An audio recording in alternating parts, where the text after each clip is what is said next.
পাবনার রূপপুর পারমাণবিক বিদ্যুৎ কেন্দ্রের জ্বালানি অনুষ্ঠানে আমরা সরাসরি চলে যাচ্ছি সেখানে।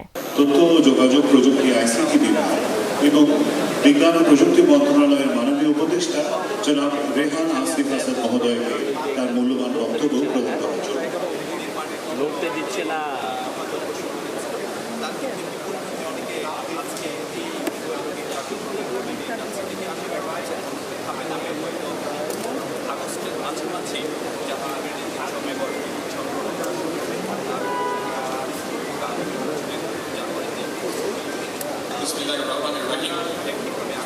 মঞ্চপ্রবিষ্ট মাননীয় মন্ত্রী মাওলানা স্বপন শেখ, মঞ্চপ্রবিষ্ট রসদমের মহাপরিচালক মিস্টার অ্যালেক্স লিখাচাফ, সম্মানিত অতিথিবৃন্দ, আইইএর থেকে আগত মিস্টার ওয়ে ওয়াং, রাশিয়ান ফেডারেশনের সম্মানিত প্রতিনিধিবৃন্দ এবং উপস্থিত সকলকে আমার আন্তরিক শুভেচ্ছা ও অভিনন্দন।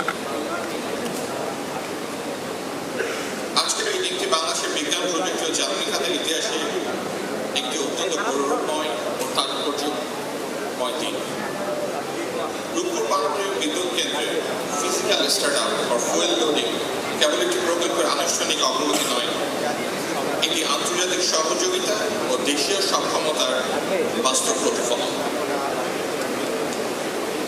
রূপপুর পারমাণবিক বিদ্যুৎ কেন্দ্র আমাদের জাতীয় সক্ষমতার একটি প্রতীক। রূপ থেকে রূপান্তর, from concept to reality. এই দীর্ঘ যাত্রাপথের পরিকল্পনা, নকশা নির্মাণ, ফুয়েল লোডিং, স্টার্টআপ প্রতিটি ধাপ ছিল অত্যন্ত চ্যালেঞ্জিং। তবে এই সঙ্গে শিক্ষণীয় এবং সক্ষমতা বৃদ্ধির এক অনন্য সুযোগ। এই প্রকল্পের মাধ্যমে আমরা কেবল বিদ্যুৎ উৎপাদনের নতুন দিগন্ত প্রবেশ করছি না, বরং একটি জ্ঞানভিত্তিক, প্রযুক্তি নির্ভর, আত্মনির্ভরশীল বাংলাদেশ গঠনের দিকে এগিয়ে যাচ্ছি ইনশাআল্লাহ। এই প্রকল্প বাস্তবায়নে রাশিয়ান ফেডারেশনের সহযোগিতা বিশেষভাবে উল্লেখযোগ্য।